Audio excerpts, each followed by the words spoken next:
It's the Smart Driving Cars podcast. Glad you are joining us once again. I'm Fred Fishkin, along with the faculty chair of autonomous vehicle engineering at Princeton University, Alan Kornhauser. Hi, Alan. Hey, good morning, Fred. It's the start of an early weekend for us. And from the latest edition of the Smart Driving Cars newsletter, a TechCrunch headline: Waymo doubles robotaxi service in Phoenix in a bid to grow driverless trips tenfold. Yeah, well, I guess that is really good news, and it's good news that I think that what they must be trying to do is do a proof of market aspect of this, of the deployment of this technology. To me, they've completed the proof of technology, the proof of safety on this. They've been very methodical since 2009 in achieving safety. They've done it on public roads, tried to uncover all the surprises that Mother Nature may have in store for them as they try to provide, make a computing system do what we do when we drive, which is, or at least attempt to do what we do when we drive, which is get someplace and not crash. And they've done a fantastic job on the safety piece.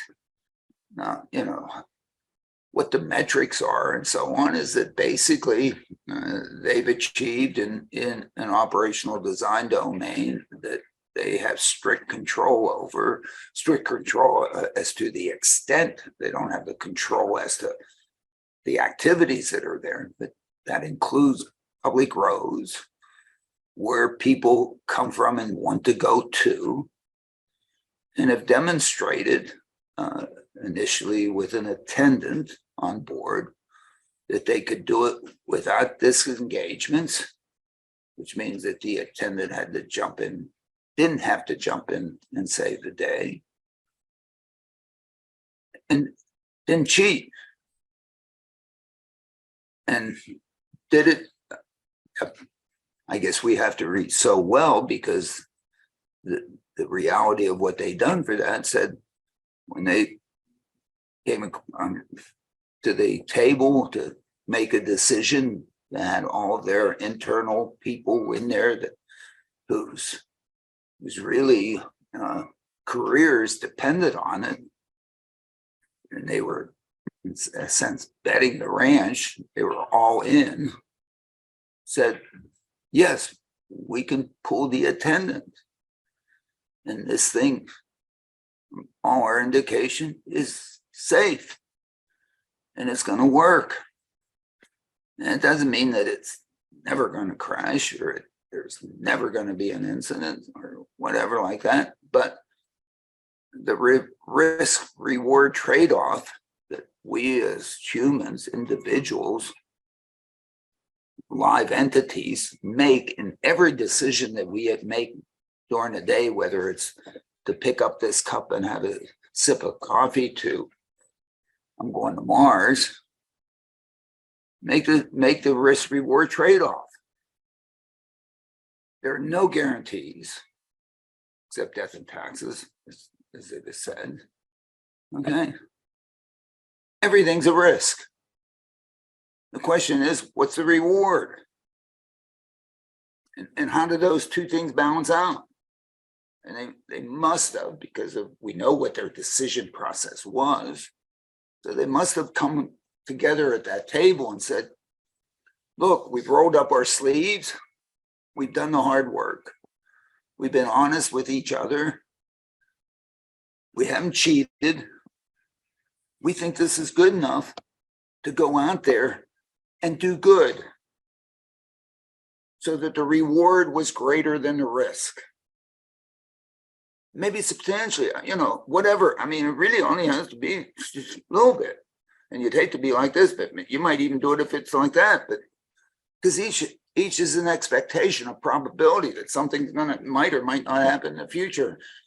And thank goodness we can't really look into the future, because then everything would be trivial and everything would be boring, and I mean, nobody would want to live a life. So they went around the table and they said, yeah, and why did they do that? Not because they want, hey, Kornheiser would say, look at how they were able to do it driverlessly, or Fred would say, ooh, look at how great they are. They can do it driverlessly. No. It's because if you can do it driverlessly, you open up the door to affordability. Because if you look at all the efforts that everybody has made for the millennia and whatever to try to provide mobility for people, it is non-inexpensive, because you should pay for the entity that goes out and does it for you. And you should pay that entity an appropriate wage. And not only for doing it for you, but for waiting around for you until you want to do it. All right. So one of the companies we were going to be talking about today was Lyft, and that's in the newsletter as well. Their shares have dropped like 14% the last month, 24% this year. Investors reacting to a not so great outlook. Yeah, I mean, Lyft is a great company. I use them as much as I can to go to the airport, because somebody else pays for that. I don't pay for that most of the time, because I really don't go anywhere unless, I mean, I like being home. I like being here. So to attract me to go somewhere, I probably at least need to have my trip paid for. Somebody else is paying for it. So, affordability to me is not all that important. And they give a great service until I want to go from South Padre Island to Brownsville Airport, and I order up a ride a day in advance, and they say that, yeah, sure, we'll be there, and they weren't. But detailed, fine. It's not perfect service. Darn good. I use them all the time, and Uber. Okay, wonderful. But as you've said before, the driver and I tip the driver. I tip the driver well. And I have to admit, unfortunately, even that doesn't come out of my, that gets written off someplace. I'm embarrassed by the fact that it's written off. I should, but darn it, the people that want me to come to wherever it is that I'm going or something like that, probably, they should pay. Whatever. We don't want to get into that one, because it might not look so good. But their affordability is not the issue for those trips. Now, Lyft is also used by some people like me that was attempting to use it to go from South Padre Island to Brownsville Airport. I was stuck. I couldn't walk it. Whatever, I was stuck. Now, again, being stuck and having somebody backing you financially to make it happen, it's not really being stuck. But if you're stuck and it's going to come out of your pocket, then affordability is really important.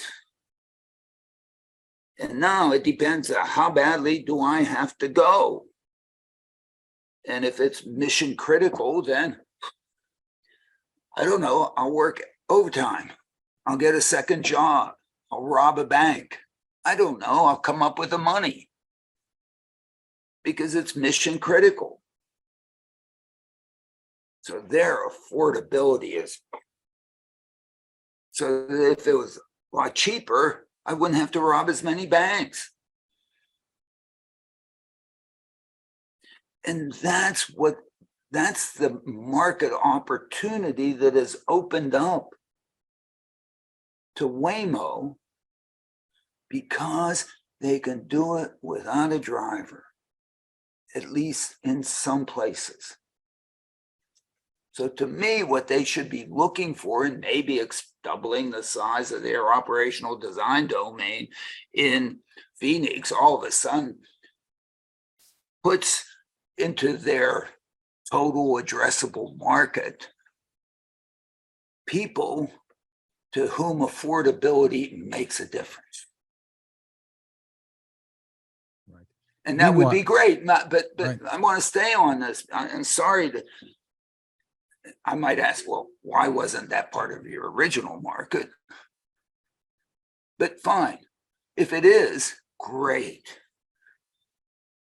Because And then we're you also could seeing prove, GM Cruise make a move here as well, expanding into Dallas and Houston and Texas. And we're not sure what areas, I suppose, but yeah, and you know, but if they're expanding into, you know, the places that look like Phoenix, like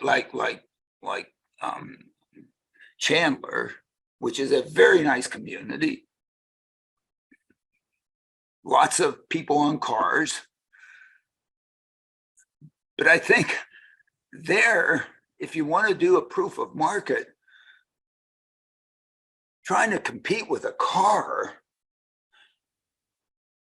the interesting thing about transportation is in a trip, you decide to take the trip using a means to take the trip that has put that on top of your brain as the thing that you want to do next.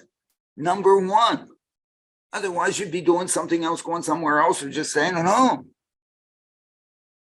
That means that the mode that you take to take that trip, because you sat there and you've evaluated, is the best way for you to go.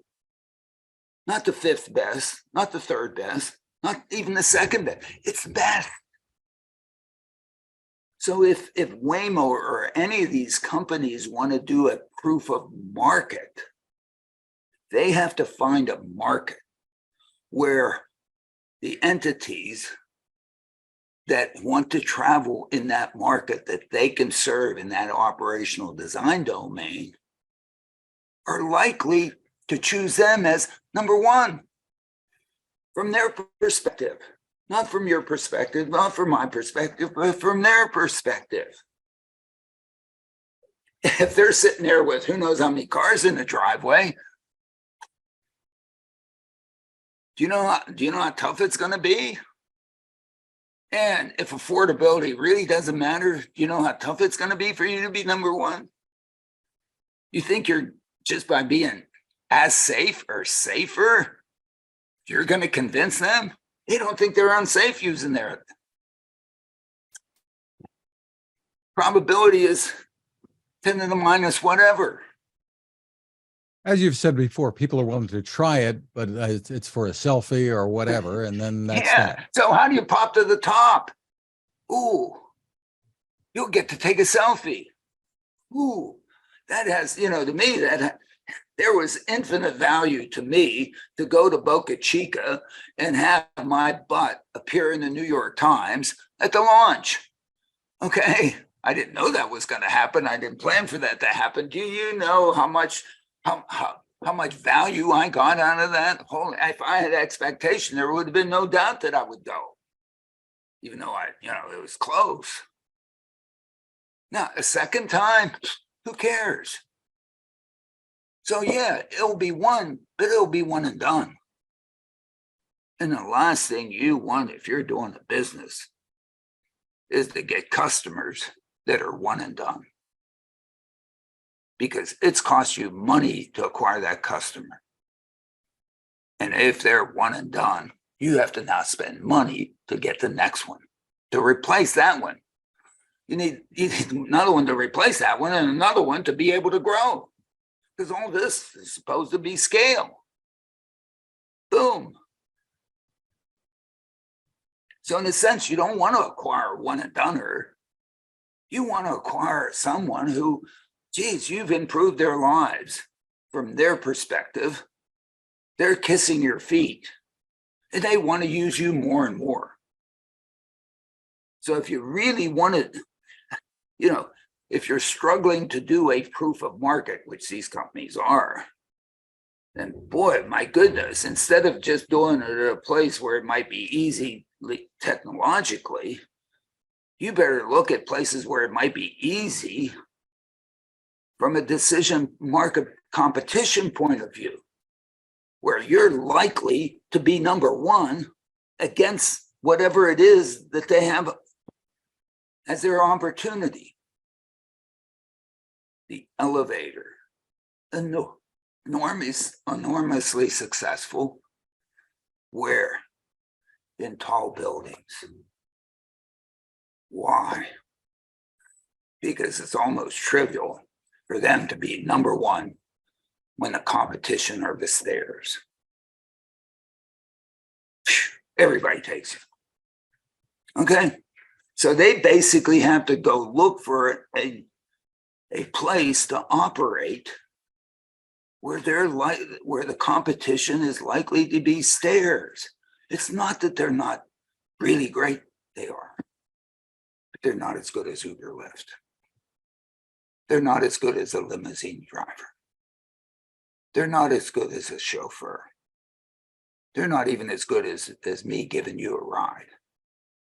Okay? They're just not. Not yet. Maybe in some future when these things are but we're just still getting started. So the question is what is the right market for them to really do a proof of market, at least against stairs, as opposed to against, rich guy with a chauffeur.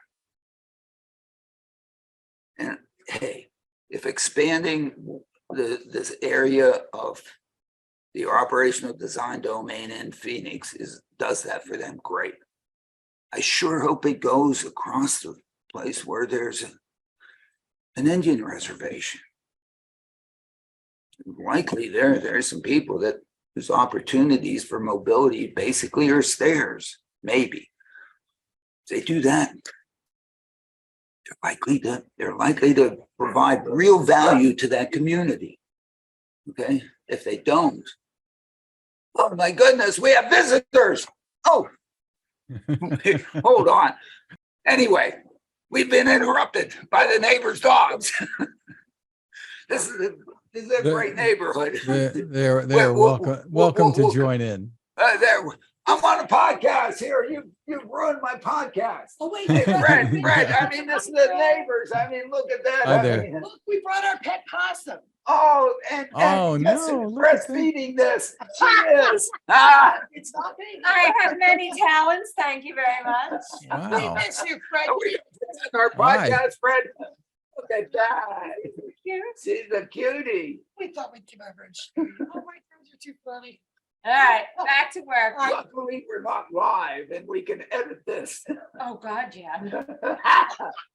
I'd rather leave it in, but that's Maybe we'll leave it in. Well, Johnny Carson used to bring on the guy with the animals all the time, right? Yeah, so we'll leave it in there. What the heck? Where were we?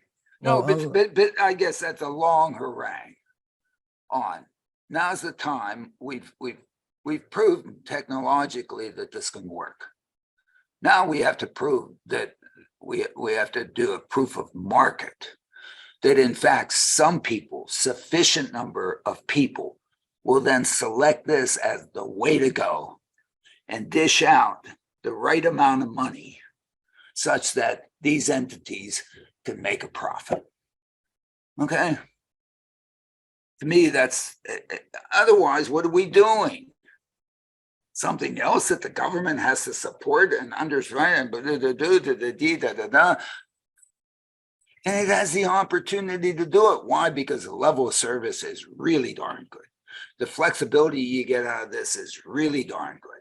The opportunity to be able to be demand responsive and do and provide mobility that the person wants, rather provide mobility and then try to get the people to do that, which is what normal transit companies do, is really there.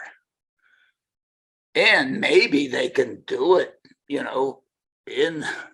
the nice suburbs where people have cars, maybe. But it seems to me that that's probably the last customers you're going to get. Why not go to the first customers? Why not go to from where they are to where they want to go?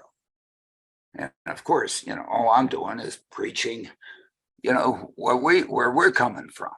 We think that there are 100+ cities in the United States where a move style operation could be really valuable to those who basically have stairs as the competition. And these folks could be heroes. And if they can do that, as the measure that we've sort of come up with, at a productivity level of 100 person trips per day per vehicle, oh my goodness, if you look at the mobility that they would be providing, they can provide that at small single dollars per ride. And they can charge an extra buck easily on top of that and make a buck per ride. And like McDonald's, they used to put up signs saying how many, they were a volume business, how many billions, gazillion burgers that they've sold. They can put up the sign saying millions, billions, gazillions person trips that they've served and have Alphabet be proud of them. Come talk to us, okay? Because I'm not sure that the operational design domain, which I know none of the details of just an expansion in Phoenix, is going to allow you to address that market and do that well. And I think you maybe end up spinning your wheels. Maybe not. You know more than I know. Dallas, Houston, maybe.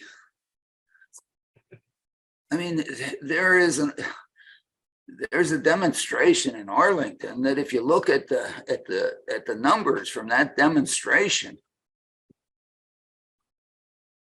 doesn't give you much hope. Even if you could pull the driver.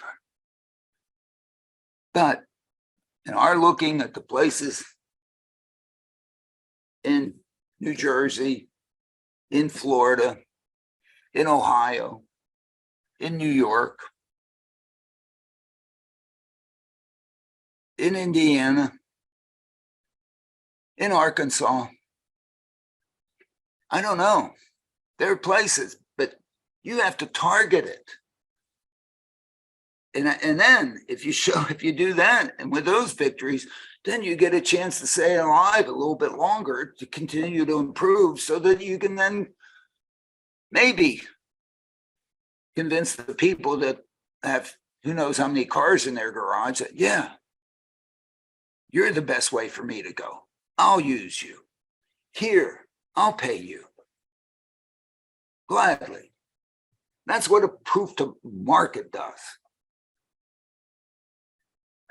And we've been talking this for We've a been long talking time now. this. And I don't know. People turned me we- off, 2 hours ago now. I'm sorry, but hey, that's where we're coming from.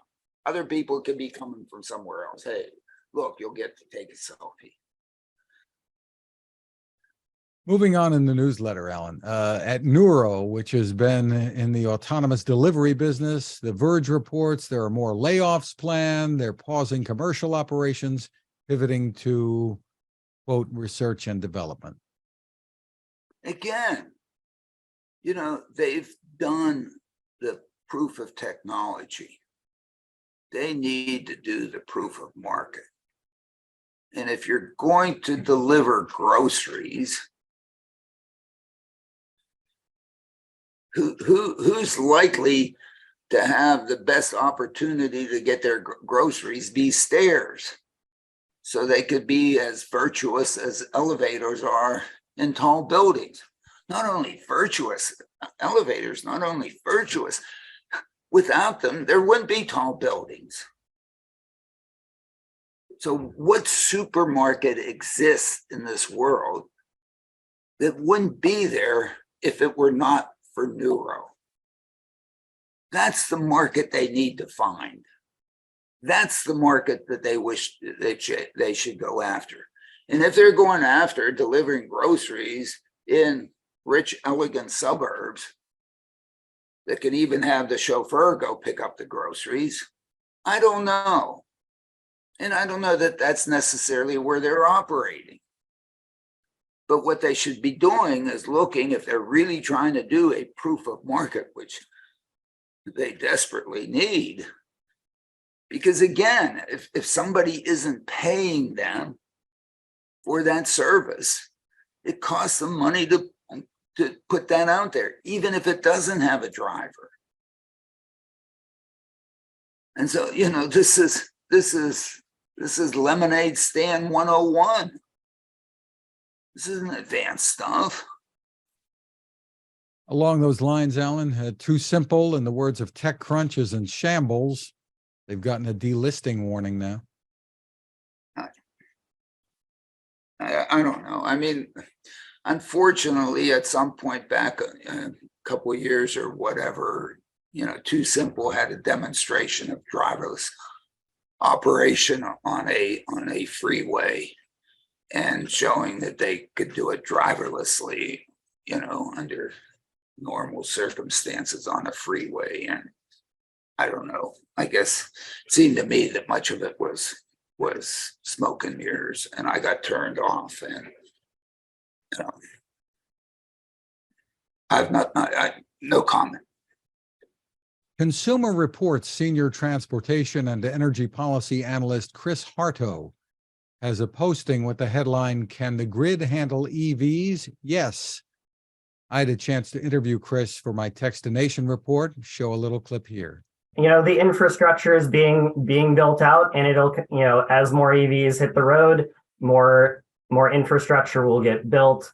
You know, these EPA standards really kind of help set a direction for the market and give the market kind of the certainty it needs to know, you know, how many EVs are likely to be on the road at what point in the future, so that, you know, private companies can invest their capital to meet that demand. On the grid side of things, their EVs aren't 100% zero emissions, but they're so much more efficient than gasoline vehicles that even when they're powered by fossil fuel electricity, they're still cleaner. And the grid continues to get cleaner and cleaner as we add more and more renewable energy generation to the grid. Alan, you had some thoughts about this. Yeah, I think it's a nice piece in there. There may be one little technical piece in which he doesn't quite have the numbers right, and he may, okay, because one of the things that so struck me about the Lawrence Livermore energy charts, which everybody knows that I love. Why? Because you look at the flow of energy from the production to the consumption. And about 5 or so years ago, they changed those to also include the losses. Because as you go from production to consumption, there are losses. I mean, you know, that's the one thing about energy, you know, otherwise you'd have perpetual motion machines and everything would be great. And if Henry and Fred, if we can invent one, you know, we'll be rich. There are losses. And so the kilowatt hours produced by the producers of electricity, I think, are kilowatt hours at the plant. I don't know. He doesn't go into detail, and I didn't have a chance to look it up. And the kilowatt hours required to move a Tesla or to move a whatever as tested are the kilowatt hours in the vehicle when it's moving. But to get the kilowatt hours from the plant to the vehicle involves losses, I think. So it may not be quite as good as he suggests there. Now, the losses not really, more than 50% or around 50% or whatever. So it's not more than twice the amount of generation equipment. If that's the only place where the numbers don't quite, match up. And even there, twice is doable. I agree. And I think what's the good thing about what he points out, or what's implied in there, that if you can get the electricity to the car, it's pretty darn efficient in moving it. The whole question is where in the heck does this stuff come from? And if, we can get things to turn and things and whatever, and waves to go up and down, and geothermals to whatever, and water to fall and burn some stuff or some nuclear and create it and get it distributed to the place where it's being consumed, which is, in the middle of the road. So it has to hang on something, which is what the battery is. And the losses in the battery and all that stuff has to be whatever. I guess, in gasoline, some of the gasoline does evaporate, I guess. So, you don't get full use of the battery, but all these things, those end up being maybe details on this thing, but short of we that, have a full interview with Techstination, but we'd like to invite Chris to come on and discuss we'd with like us to here come as well. on and so and I'm not being critical of it. It's just this is a tough thing to be able to figure out, but I really like what he put out there, and so except for that little one caveat, fantastic, and that caveat may not make very much of a difference anyway. Elon Musk is in the news. He's let it be known, first off, that he's found a new CEO for Twitter, reportedly Linda Yaccarino from NBC Universal. And there are quite a few fans of Tesla and his other companies that are thinking, phew. Yeah, I guess, whatever. Yeah, I mean, he's a concept guy. He doesn't do it, but he certainly sets the scope, and he has, I would hope, enough lieutenants, and does have enough lieutenants to make it happen, make things happen. And this is going to give, great. Twitter need. I'm a fan. Another of his companies, the Boring Company, they're expanding the Las Vegas Loop tunnel venture. Plans now calling for 69 stations and a total of 65 miles. In the newsletter, you highlight a piece that wasn't all that flattering about it, but. I sat with Elizabeth and I sat with the head of the Boring Company in Las Vegas during CES, and we discussed the expansion, and he explained it to us, and I just think it's great, especially being a personal rapid transit guy since 1971. Struggling to provide high quality mobility for people throughout cities, and of course, if you can do the infrastructure, you can do it safely, easily, rather than the revelation that we had with DARPA was, oh my goodness, we can, if we put the intelligence in a vehicle, we don't need to do infrastructure. Why?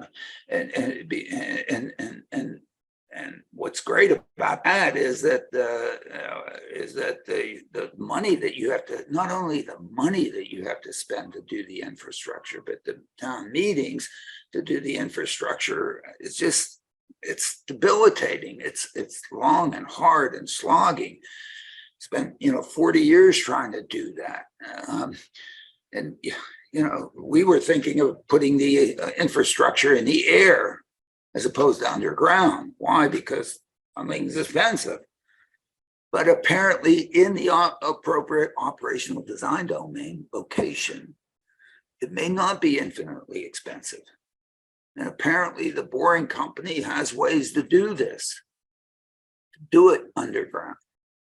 And all of a sudden now, if you can create a network underground where these things are going to move underground as opposed to by people's bedroom windows, oh my goodness, you have the opportunity to do safe, high quality mobility in that operational design domain.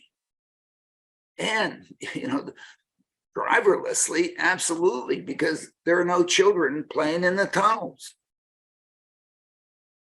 Mother Nature has, can't throw as many curveballs. Okay, and she has limited pitch selection. And you can handle those. And I think it's great. And to provide mobility to Las Vegas desperately needs it. Because it has, in some sections of Las Vegas, some people, about the best way they have to get around are stairs. So you have the opportunity to provide them with mobility. I think it's fantastic. Kudos. Do it. And you're not disrupting what's on the surface. And if nobody shows up and the proof of market dies, well, at least you tried. So I'm all in favor of that one, irrespective of what that are. You can't believe how many articles I chose not to comment on this and past issues. Anyway. Yes, I'm coming at this from my perspective for what I think is good for society and good for technology and good for the economy and good for business. That's what I think. Another advisory, Alan, that the Princeton Smart Driving Car Summit has been postponed. We had hoped to be there this month, but I guess we tell everybody, stay tuned. Stay tuned. And, it's given me the opportunity to go to Israel for the EcoMotion conference, which was set up right on top of the summit. And that does look like an interesting conference. Yeah, great. Hey, interesting enough for me to, my intention is to hop on an airplane and go. Hey, every once in a while, you got to pivot, and you can't do number one, you do number two, because number one became impossible to do. So you do number two. Stay tuned, as we said, in the conference in Israel. There's a lot going on over there. You've got some great innovations taking place. Right, and in Tel Aviv, they've been trying to make driverless work there and all that stuff. So it'll be good to go. It'll be good for me to get out of the Princeton bubble. Well, you can find us at smartdrivingcar.com, also on Spotify, TuneIn, Apple, Google, Spreaker, wherever you turn to for podcasts, Amazon. You can get your smart speaker to play us too. You can find my tech reports at techstination.com. I'm Fred Fishkin along with Alan Kornhauser. Thank you for listening or watching. Have a great weekend and stay safe. Yep. Have a great weekend. Spring is here, I guess, finally.